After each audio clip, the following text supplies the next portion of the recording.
जिनके स्मरण के लिए, जिनके विचारों से प्रेरणा लेने के लिए, जिनके जीवन को, जिनके इतिहास को, जिनके कार्य को स्मरण करते करते हमारे भीतर भी विवेकानंद जागृत हो, इस हेतु निरंतर कार्य करने वाले विवेकानंद केंद्र कन्याकुमारी से आए हुए सभी कार्यकर्ता गणों का मैं अपने झारखंड केंद्रीय विश्वविद्यालय में स्वागत करता हूं।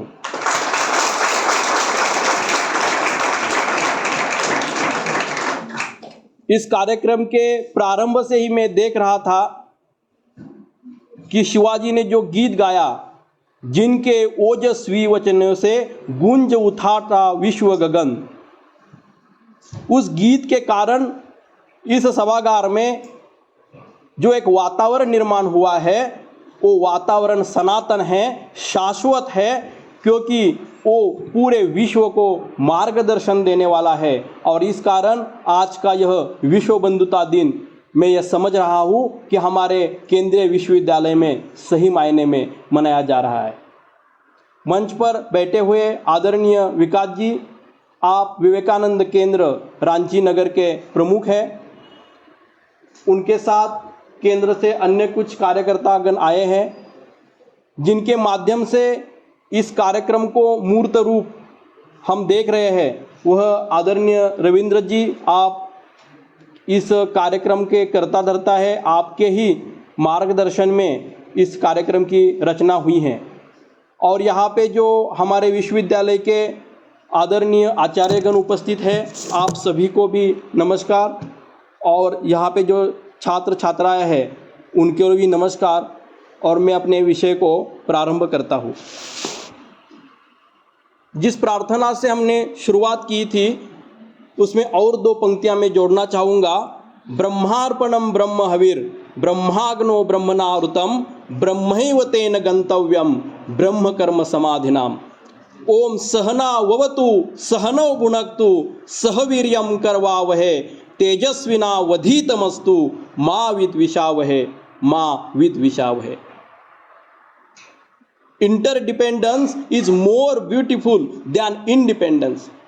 अकेले रहने में, स्वतंत्र रहने में, विरक्त रहने में, अलग अलग रहने में जो आनंद नहीं आता, वो एक साथ रहने में आता है। एक दूसरे के हाथ में हाथ जोड़ के जब कारवां आगे बढ़ता है, उससे जो आनंद आ जाता है वो परमानंद होता है, वो संगठन की शक्ति होती है। और मैं समझता हूँ कि स्वामी विवेकानंद जी को हम इस कारण याद करते हैं क्योंकि उन्होंने अपने जीवन में व्यक्तिगत सुखों के लिए, व्यक्तिगत समाधान के लिए, व्यक्तिगत समृद्धि के लिए अपना जीवन व्यतीत नहीं किया। उन्होंने अपने आप को इस समाज के लिए, देश के लिए, सनातन के लिए, राष्ट्र के लिए, अपितु विश्व के लिए समर्पित किया। आकाशात् पतितं तोयम यथा गच्छति सागरम सर्वदेवम नमस्कारः केशवम प्रतिगच्छति।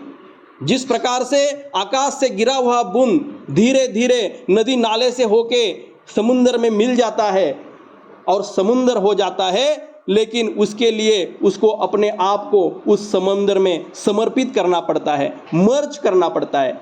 और उसी प्रकार से मैं ये समझता हूँ कि स्वामी विवेकानंद जी ने हमारे संस्कृति के समुद्र में, हमारी परंपरा और दैदीप्यमान इतिहास के समुद्र में अपने आप को ऐसे विलीन किया कि वो इतिहास पुरुष बन गए। उनके सिर्फ नाम लेने से, उनके मूर्ति को देखने से, उनके फोटो को देखने से हजारों करोड़ों युवाओं को प्रेरणा मिलती है।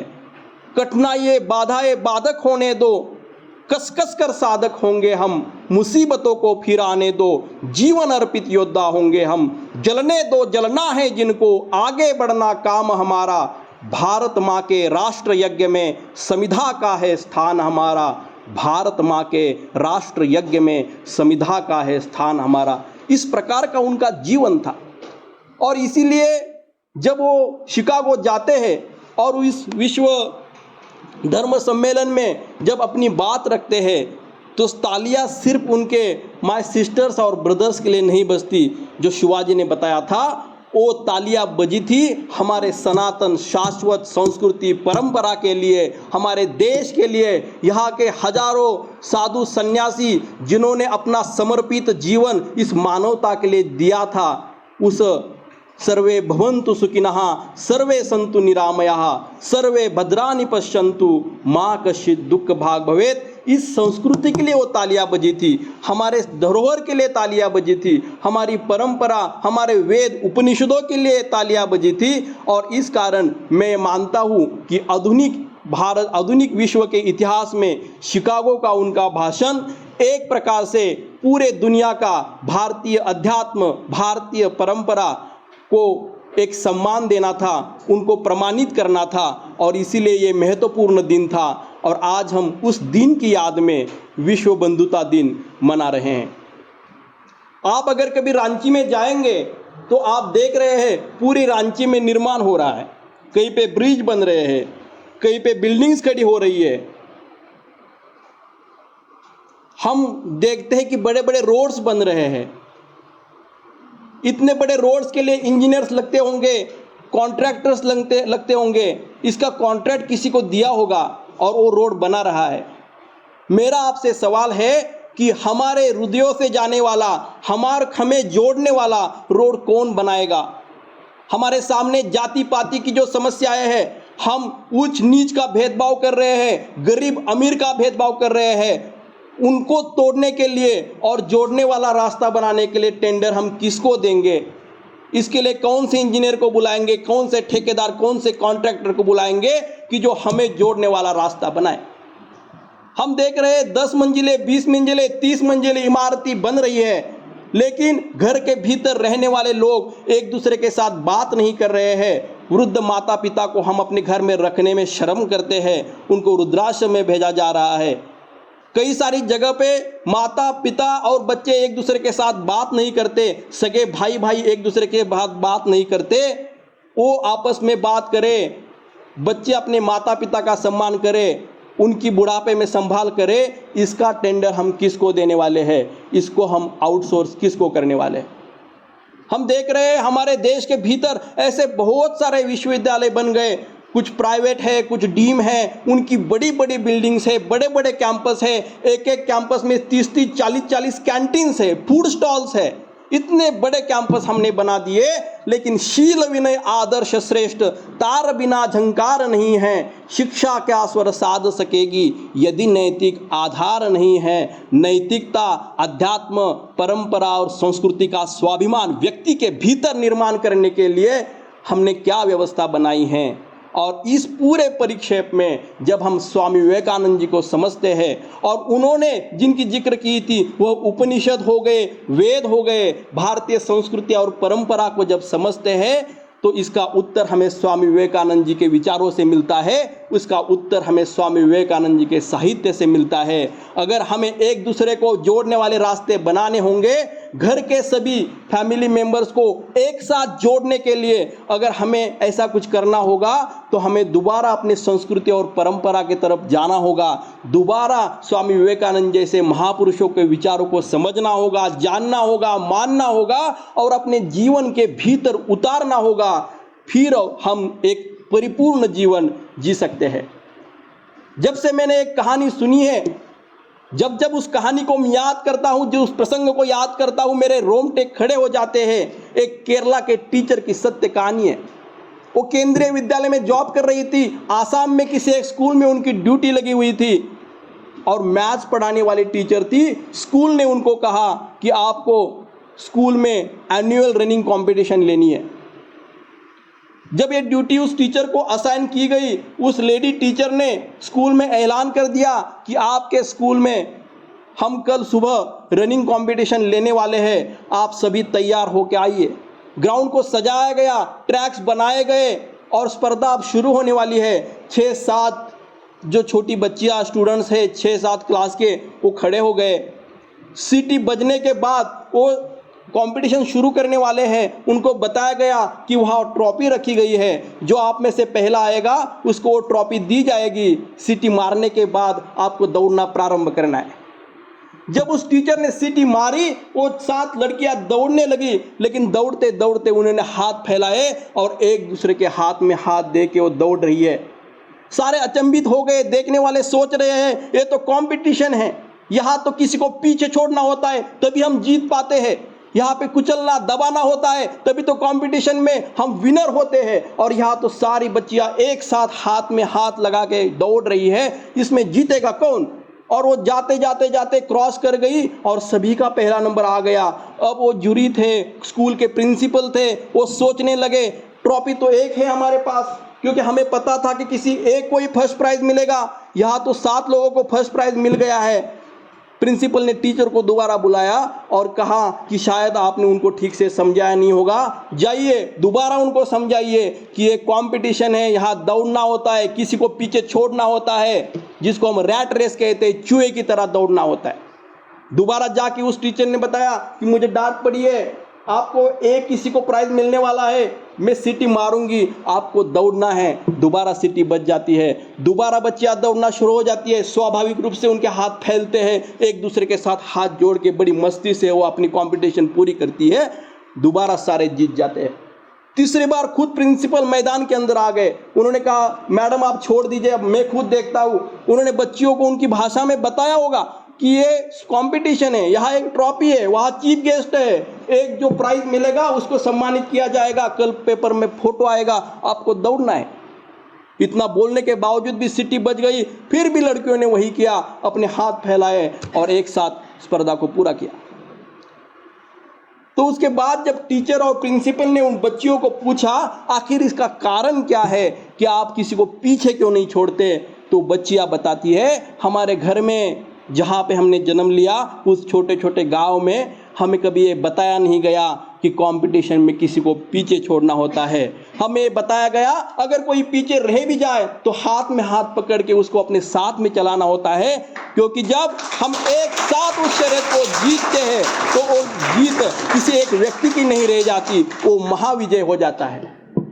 भगवान राम अगर चाहते तो अकेले रावण का वध कर सकते थे। सांसों की धड़कन रामायण पथ पथ पर भरी पुनीता है, यदि राम नहीं है श्वासों में तो घट जीवन का रीता है, इतना उनका सामर्थ्य था। लेकिन फिर भी प्रभु रामचंद्र जी ने वानर सेना से लेके सुग्रीव जी से लेके हनुमान जी से लेके पूरे सभी लोगों को शामिल कर दिया और फिर विजय प्राप्त हो गया और वो महाविजय हो गया और उसे रामायण बन गया। महाभारत के समय जब भगवान श्री कृष्ण रणक्षेत्र पे थे, कुरुक्षेत्र पे थे, अपने सुदर्शन से 1 मिनट के अंदर कौरवों को मार सकते थे और अकेला विजयी बन सकते थे, अकेले विक्ट्री ले सकते थे। जो गोवर्धन पर्वत अपने उंगली से उठा सकते हैं वो कुछ भी कर सकते थे, लेकिन उन्होंने पांडवों के साथ साथ पूरे सेना को साथ में लिया और महाभारत का महाविजय का इतिहास लिखा गया। हमारे भारत की यह संस्कृति है, हम व्यक्तिगत विजय को नहीं मानते, हम महाविजय मानते हैं, हम देश का विजय मानते हैं, हम माँ भारती को सांस्कृतिक विश्व गुरु बनाना चाहते हैं, हम एक साथ मिलके चलना चाहते हैं। और इसलिए जो शिवाजी ने प्रार्थना बोली सहनावतु सहनौ भुनक्तु सह वीर्यम करवावहे तेजस्विना वधितमस्तु माँ विद विषावहे। जब सह मतलब एकत्रित आना और एकत्रित आके अपने सुख दुखों में एक दूसरे से मिलना, ज्ञान वर्धन करने में एक साथ आना, एक दूसरे के साथ चर्चा करना, गुरु के साथ चर्चा करना, और जब एकत्रित व्यक्ति आ जाते हैं तो उसका संग बोलते हैं। और इसलिए कहा गया है संग शक्ति कलयुगे। टीम वर्क जो है, एक साथ जो आना है, उससे जो शक्ति का प्रकटीकरण होता है वो सामूहिक शक्ति होती है, और उससे जो विजय मिलता है वो किसी एक व्यक्ति को मिलने वाले व्यक्तिगत विजय से कई गुना ज़्यादा होता है, क्योंकि वो समाज का विजय होता है, वो देश का विजय होता है, वो राष्ट्र का विजय होता है। और इस देश के नागरिक होने के नाते संविधान के भीतर फंडामेंटल ड्यूटी बताई गई है कि मैं अपने अपने क्षेत्र में ऐसा काम करूंगा कि मेरा देश का नाम उस क्षेत्र में सबसे ऊपर हो। हम नागरिक होने के नाते सिर्फ अपना विजय, सिर्फ अपना सक्सेस, सिर्फ अपना करियर, इतना तक सीमित हमारा जीवन नहीं है। राष्ट्र के करियर का क्या, राष्ट्र के डेवलपमेंट का क्या, राष्ट्र की प्रगति का क्या, इसके बारे में सोचना ही सामूहिकता है। और स्वामी विवेकानंद जी का जीवन जब आप पढ़ते हैं, उन्होंने लिखा हुआ साहित्य हम जब पढ़ते हैं, तो ये बात हमारे ध्यान में आती है कि हमारा जीवन सिर्फ अपने लिए जीने के लिए नहीं है। अपनों और अपने के लिए तो हर कोई जीता है, बिल्ली से लेके चिड़िया से लेके कोई भी आप पक्षी प्राणी ले लो, अपने लिए तो हर कोई जीते हैं।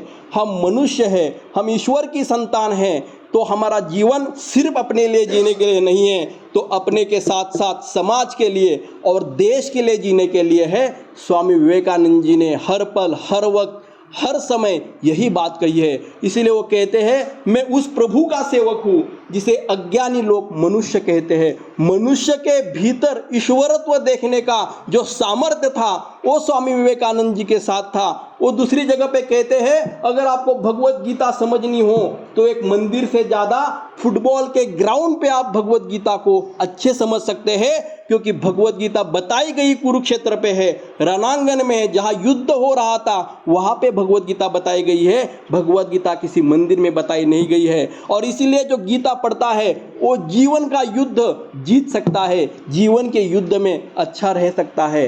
ये जो एक व्यवहारिक अध्यात्मवाद है, विज्ञान और अध्यात्म का जो जोड़ने का काम है, मुझे लगता है स्वामी विवेकानंद जी आधुनिक भारत के इतिहास में उन्होंने बहुत अच्छा काम किया है। मैंने एक किताब लिखा है, जरूरत वैज्ञानिक अध्यात्मवाद की पुनर्स्थापना की, और उस किताब के कवर पेज में मैंने दो व्यक्तियों का फोटो लगाया है। यहाँ पे स्वामी विवेकानंद जी है, आपने शायद देखा होगा, यहाँ पे एक स्वामी विवेकानंद जी है और यहाँ पे अब्दुल कलाम जी है।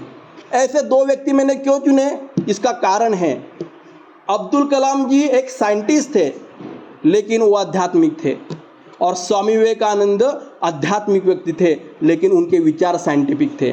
विज्ञान और अध्यात्म को जोड़ने की परंपरा भारत के भीतर विश्व के सामने पुनर्स्थापित करने का कार्य स्वामी विवेकानंद जी ने किया, और उस विश्व पटल में सामर्थ्य के साथ रखने का काम शिकागो के भाषण ने किया। और इसीलिए उस शिकागो के भाषण को आज हम विश्व बंधुता दिन के रूप में मनाते हैं। कोलंबस ने अमेरिका को ढूंढते हुए 400 साल पूरे हो गए, इस कारण वहाँ पे उस समय शिकागो में सर्वधर्म सम्मेलन बनाया था, और उनका ये मकसद था कि यहाँ पे हर धर्म के व्यक्ति को बुलाएंगे, हर धर्म के प्रतिनिधि को बुलाएंगे और उनके सामने ये बताएंगे कि हमारा रिलीजन सबसे अच्छा कैसा है, और सभी को नीचे दिखाएंगे। इस हेतु के कारण उन्होंने सर्वधर्म के प्रतिनिधियों को बुलाया।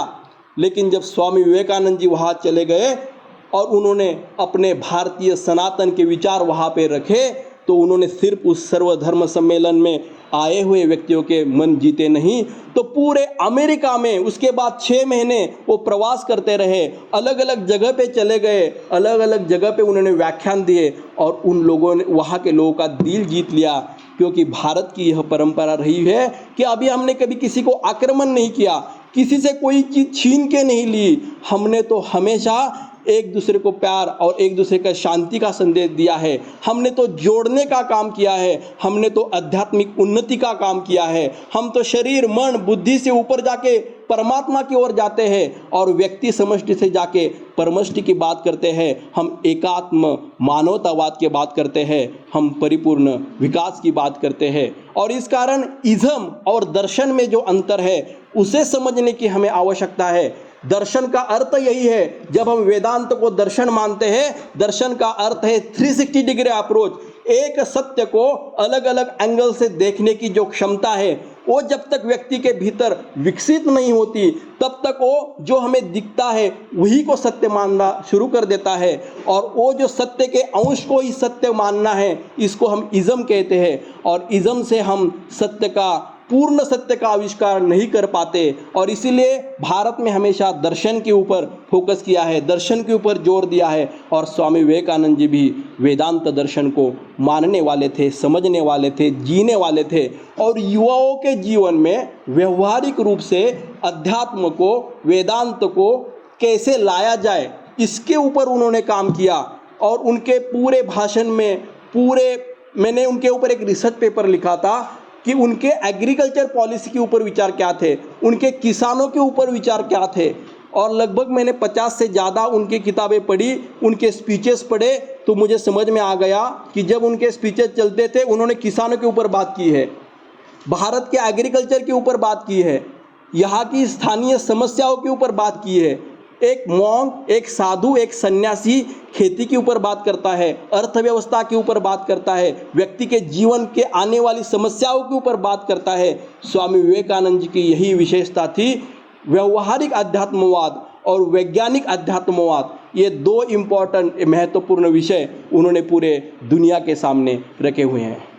तो आइए आज इस विश्व बंधुता दिन में मन के भीतर ये संकल्प लीजिए कि मैं मेरे जीवन में स्वामी विवेकानंद जी को ज़्यादा से ज़्यादा पढ़ूंगा, उनके विचारों को समझूंगा।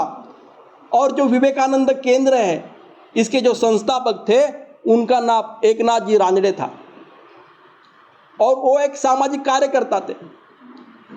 जब कन्याकुमारी में विवेकानंद रॉक बनाने की कल्पना बताई गई, उस समय वो संघ के सर कार्यवाह थे और उस समय उनके ऊपर ये जिम्मेदारी दी गई कि आपको पूरे देश के लोगों को एकत्रित करते हुए वहाँ पे कन्याकुमारी में, जहाँ पे 3 समुद्र एक साथ आते हैं, एक है हिंदी महासागर, एक है अरेबियन सी और तीसरा जो है बे ऑफ बंगाल, जहाँ पे 3 समुद्र एक साथ आते हैं, वहाँ पे वो रॉक मेमोरियल बना हुआ है। तो वहाँ पे स्वामी विवेकानंद जी का स्मारक बनाने की जिम्मेदारी उनके ऊपर दे दी गई। उनका जन्म 1914 में महाराष्ट्र में अमरावती में एक छोटे से गांव में हुआ था। वहाँ से पढ़ा हुआ वो बालक धीरे धीरे स्वयंसेवक बना, सामाजिक कार्य में उन्होंने अपना जीवन समर्पित किया। उन्होंने शादी नहीं की, अपना परिवार नहीं बिताया, जीवन भर अविवाहित रह के वन लाइफ वन मिशन मान के उन्होंने विवेकानंद केंद्र को खड़ा किया है। अपने खून पसीने से उन्होंने इस संगठन को इतना बड़ा बनाया है। आज विवेकानंद केंद्र भारत के हर प्रांत में, हर राज्य में, हर जिले में सक्षमता के साथ काम कर रहा है। विवेकानंद के विचारों को प्रत्यक्ष रूप में आगे ले जाने का काम कर रहा है। मैं समझता हूँ विश्व बंधुता दिन के उपलक्ष्य पर विवेकानंद केंद्र का हमारे विश्वविद्यालय में आना भी अपने आप में एक शुभ संकेत है। जैसे शिवाजी ने बताया, इग्नाइटेड यूथ फोरम एक जो इन्होंने कंसेप्ट बनाई है, मैं चाहता हूँ कि हमारे विश्वविद्यालय के विद्यार्थी भी इसमें शामिल हो इस इनिशिएटिव में, जिससे हमें और भी सीखने के लिए मिलेगा। क्लासरूम सिर्फ क्लास तक सीमित नहीं होती, क्लासरूम सिर्फ 4 दीवारों तक सीमित नहीं होती। हमारे लिए पूरी सोसाइटी क्लासरूम है। हमारे लिए अपनी परंपरा संस्कृति को जानना भी एक शिक्षा का अभिन्न हिस्सा है। और इंडियन नॉलेज सिस्टम, भारतीय ज्ञान परंपरा, जिसको न्यू एजुकेशन पॉलिसी भी प्रमोट कर रही है, तो उसको समझने की ज़रूरत है, अपने आप को जानने की ज़रूरत है, और फिर हम सही मायने में एक परिपूर्ण व्यक्तित्व के रूप में देश के विकास में अपना योगदान दे सकते हैं। अंत में मैं एक छोटी सी कहानी बताऊंगा और मेरे वाणी को विराम दे दूंगा। आप में से लगभग सभी लोग समुद्र के किनारे गए होंगे। कितने लोग हैं कि जिन्होंने समुद्र में प्रत्यक्ष रूप में गए हैं? जब आप समुद्र के अंदर जाते हैं तो पैर के नीचे वाली रेत निकल जाती है और ऐसा लगता है कि हम कहीं आगे जा रहे हैं। ऐसा अनुभव किन किन लोगों ने किया है? ठीक है, बाकी लोगों ने समुद्र कम से कम देखा होगा, चित्र में देखा होगा, फिल्म में देखा होगा, वीडियो में देखा होगा। तो समुद्र के किनारे बहुत रेत होती है।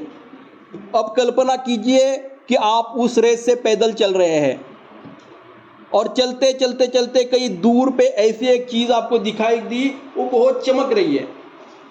तो आप क्या करेंगे? स्वाभाविक रूप से कोई भी व्यक्ति हो, उसके मन में आएगा कि एक बार जाके देख ही लेते हैं कि वो क्या है। तो कल्पना कीजिए आप पैदल चल चल कर वहाँ पे चले गए, नीचे वो चीज़ चमक रही है, आप नीचे जाके देखा तो बहुत कीमती हीरा है, आपने जीवन में इससे पहले देखा ही नहीं था। आप क्या करेंगे? पहले पीछे देखेंगे, कोई है तो नहीं, फिर थोड़ा नीचे देखेंगे और फिर धीरे से उसको लेके अपने जेब में, लेकिन आपके दुर्भाग्य से पीछे से किसी ने देख लिया और वो आपके पास आ रहा है। तो आप क्या करेंगे? वहाँ से निकलने का प्रयास करेंगे। तो आप पैदल पैदल जा रहे हैं, वो पीछे से आ रहा है, आपने थोड़ा पीछे देखा, उसका स्पीड ज़्यादा है, फिर आपने थोड़ा दौड़ना शुरू कर दिया, लेकिन पीछे वाला अच्छा दौड़ने वाला है, उसने आपको क्रॉस कर दिया और वो आपके पास आया। और वो बोला वो जेब में जो रखा है ना हीरा वो मुझे दे दो, तो आप क्या करेंगे?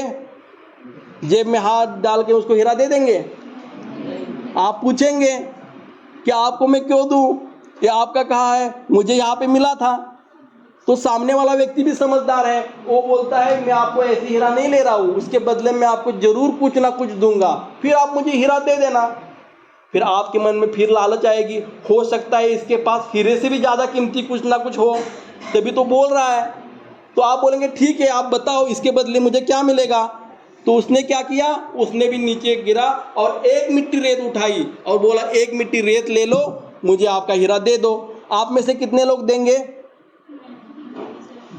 आप क्या बोलेंगे, ये तो घाटे का सौदा है, यहाँ तो दुनिया भर की रेत पड़ी हुई है, फ्री में है, हीरा तो कीमती है, एक ही है, मैं कैसे दे दूं? ऐसा आप सोचेंगे ना। दोस्तों, जिस प्रकार से उस समुद्र के किनारे रेत पड़ी है, दुनिया में उतना पैसा है, उससे भी ज्यादा पैसा है, पैसों की कमी नहीं है। और वो जो हीरा है वो आपका जीवन है। क्या आप आपका जीवन सिर्फ पैसों के लिए देंगे? ये तो घाटे का सौदा है।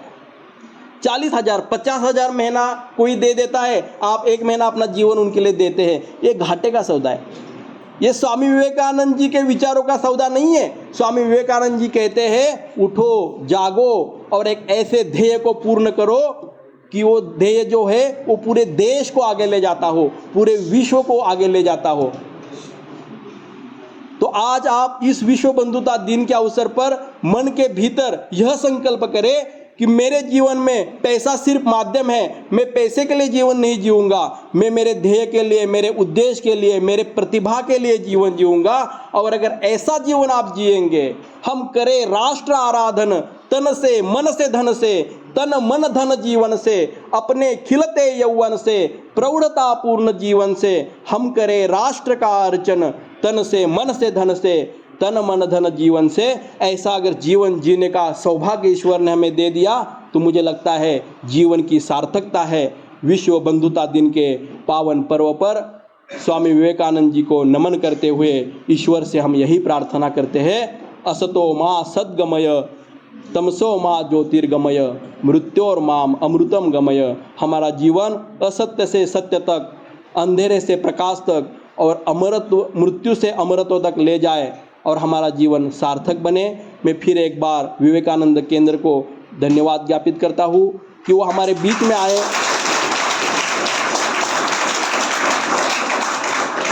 इनकी पूरी टीम हमारे बीच में आई अपना समय निकाल के, और स्वामी विवेकानंद जी के बारे में चिंतन करने का, स्मरण करने का, उनके बारे में विचार व्यक्त करने का मौका और सुनने का मौका आपको दिया। इसके लिए मैं आपको भी धन्यवाद करता हूँ, ईश्वर को भी धन्यवाद देता हूँ।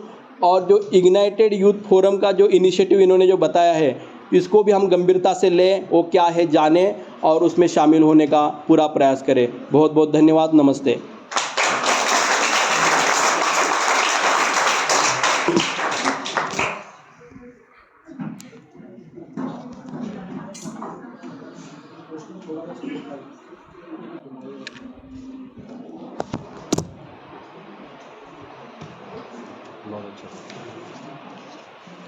Thank you so much sir for this energetic address.